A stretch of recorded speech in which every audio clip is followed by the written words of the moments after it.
Welcome to Album of the Week, episode 43, August 2023. For those of you new to this channel, here at Screen Blast Repeat, we bring you all things extreme metal, prog, and dark alternative.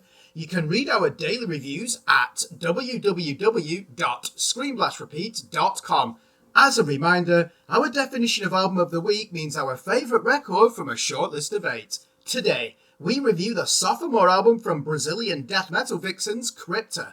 Their new LP is called Shades of Sorrow, and they released it via Napalm Records on the 4th of August, 2023.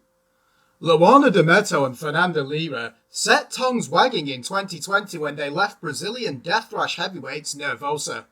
Many speculated that they wanted to split the band for good and had no intention of continuing with a genre of music that held little excitement for them. Things could not be more different.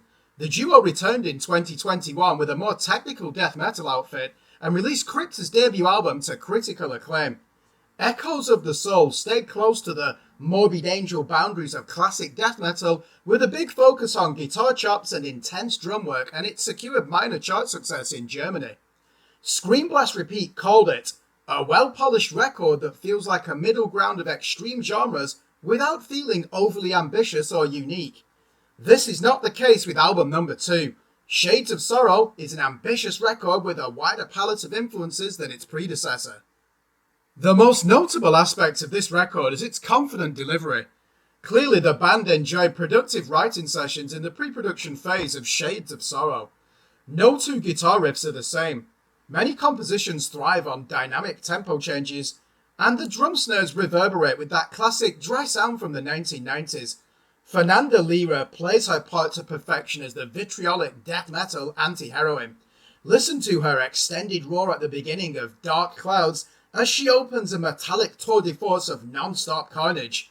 Brief flamenco passages separate the crunchy riff patterns. The violent down-picking action of Toina Bergamaschi and Jessica Falci is heavy enough to land them a jail sentence. Those that thought the band would suffer after the surprise departure of Sonia Anubis have no need to be worried. The expressive lead guitar play here is as colourful as ever. The songs centred around a standard verse-bridge-chorus structure seldom feel predictable on this LP. You'll find it hard to identify the reoccurring sections unless you follow the lyric booklet. Then things start to take shape like they do when you give your And Justice for All vinyl a spin after many years of inactivity. Poisonous Apathy carries an impressive weight of chugging bass guitar underneath the macabre neoclassical fretboard worship. It doesn't take them long to figure out that a death metal chorus needs a phrasing of melodic guitar to counter the dark power chords. The Outsider assembles a harmonized doom passage in the intro, but switches to a morbid angel assault. The force of electricity and note-shredding intensity might remind you of cult French band Scarve from their promising dawn in the early 2000s.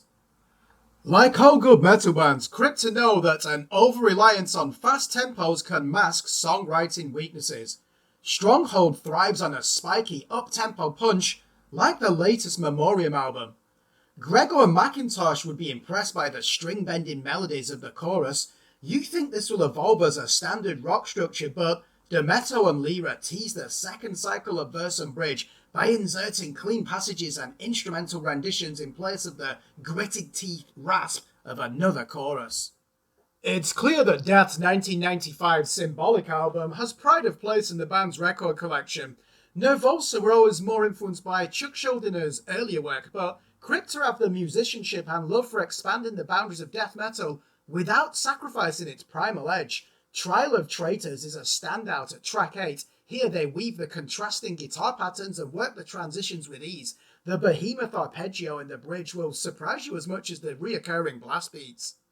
An analysis of the lyrical themes on Shades of Sorrow shows a preponderant emphasis on depression and anxiety. It feels like a personal album straight from Fernanda Lira's anguished heart.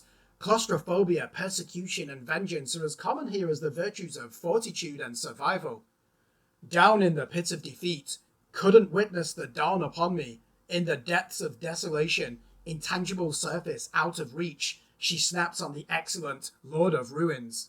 Any band that can save their best song for the penultimate track on an album of 51 minutes deserve praise. It's their most ambitious composition to date, leaning on the triumphant black metal of Woods of Eat and the dramatic posturing of Aman Amarth while ravaging through your speakers with the flair of mid-90s carcass. Death metal will always find ways to remain relevant, and Crypta can take pride in their achievements on Shades of Sorrow. This LP ought to be a bloated and repetitive affair, yet it sounds fresh and enlivening.